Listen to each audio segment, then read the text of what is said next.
Gold farming is the term for farming virtual currencies in MMORPGs, most popularly done in World of Warcraft and RuneScape. I've been given the unique opportunity to interview an individual that's made in excess of $100,000 over his RuneScape career.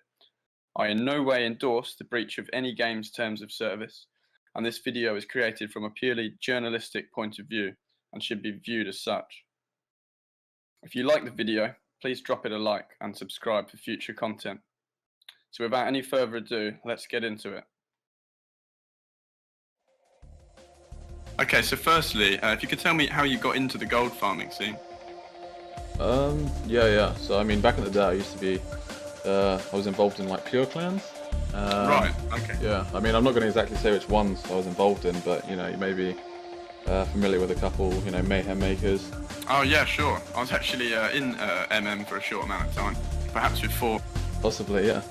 Yeah. I was originally introduced to buying back in those days. I mean, a few of my clansmates mentioned that they had buyed 99 range at the ranging guild, so you know, I gave it a shot, and sure enough, you know, hit range 99 in no time. Right. Okay. So what kind of time period are we talking here? Yeah, a couple of years before free trade was removed. Right. Okay.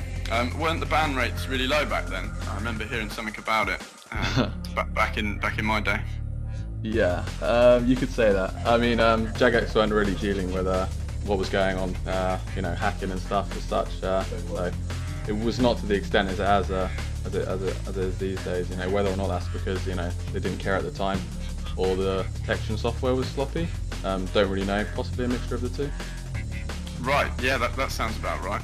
So yeah, if you could tell me a little bit more about how you've gone from training your stats to starting to actually make real money with this.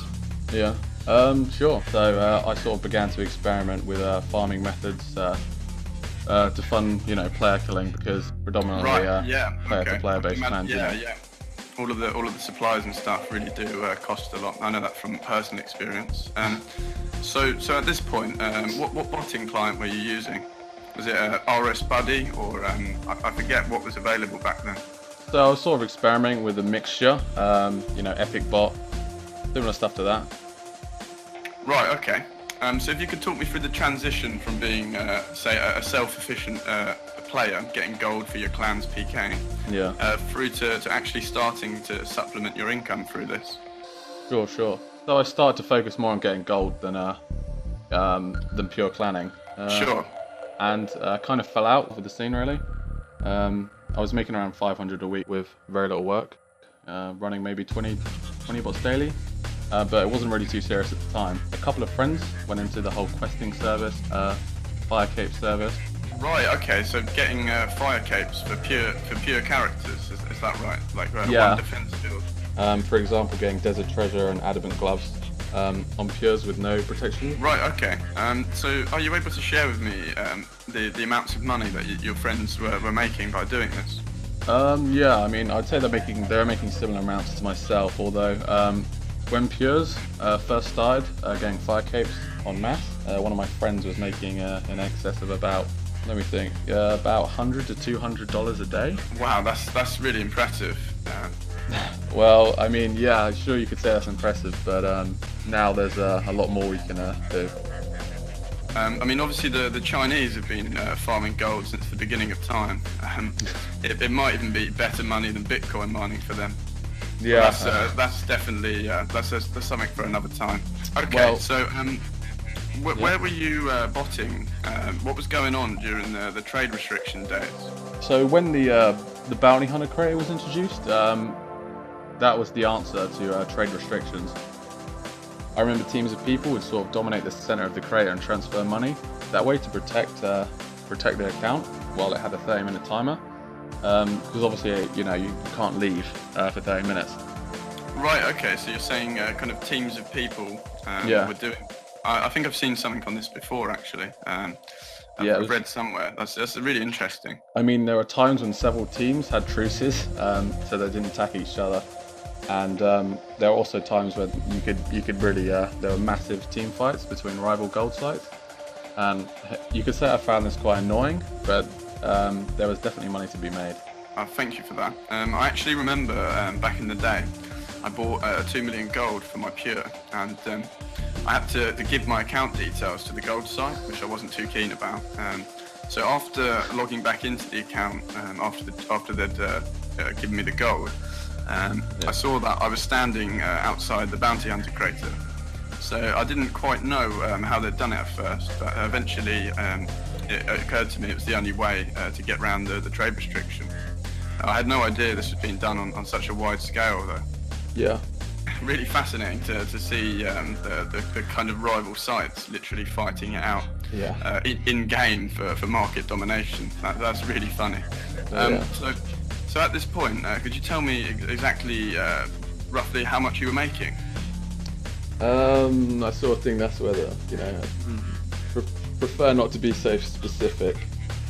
Okay. But I would say that I have branched into brokering, so.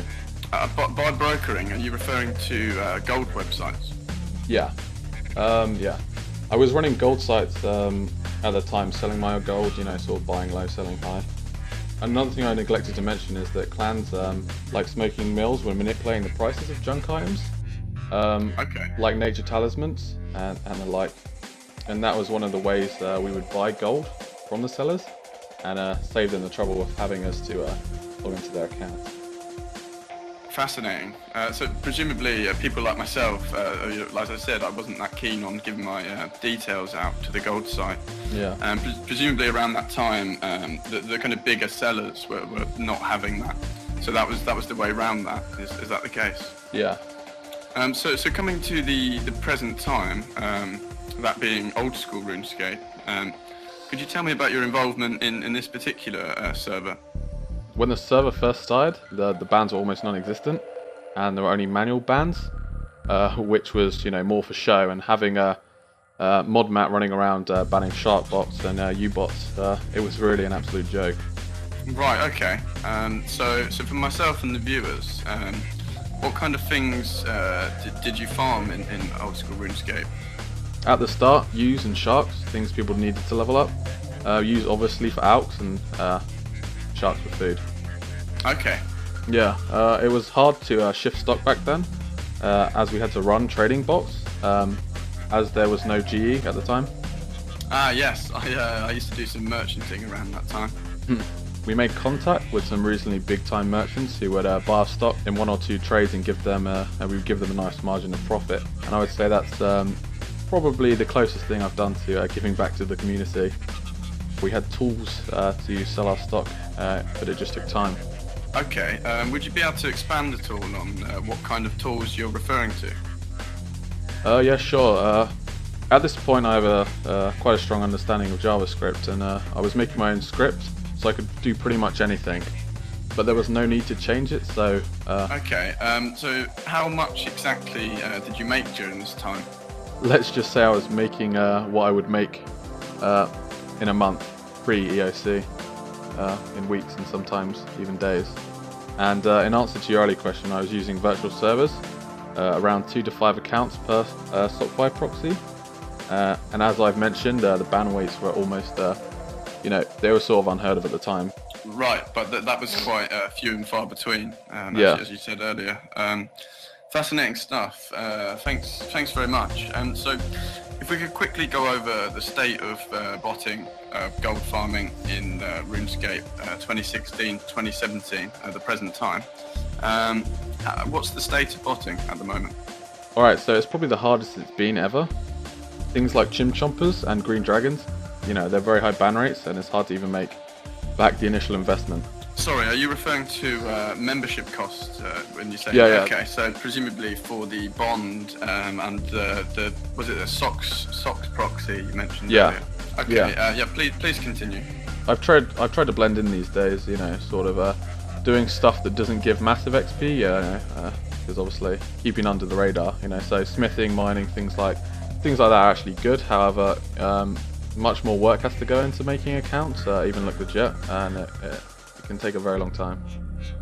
And, right, so you're saying you actually have to try and look like real players these days? It's sort of, yeah, you've got to vary the task. You've got to make sure you're not just going for one thing, because making sure you're not predictable is, the best thing. As I said, taking breaks is definitely important and varying the tasks. Thanks very much. If I could ask one more question before we wrap things up. Yeah. To what extent can tasks be automated on RuneScape? I've heard people talking about fully automated free-to-play farms that just replace the banned accounts. Does something like this exist? Yeah, absolutely. I mean, in a nutshell, yes, it does. However, as I mentioned, programming scripts isn't really a problem, for me at least. So. Okay. So the are your farms fully automated?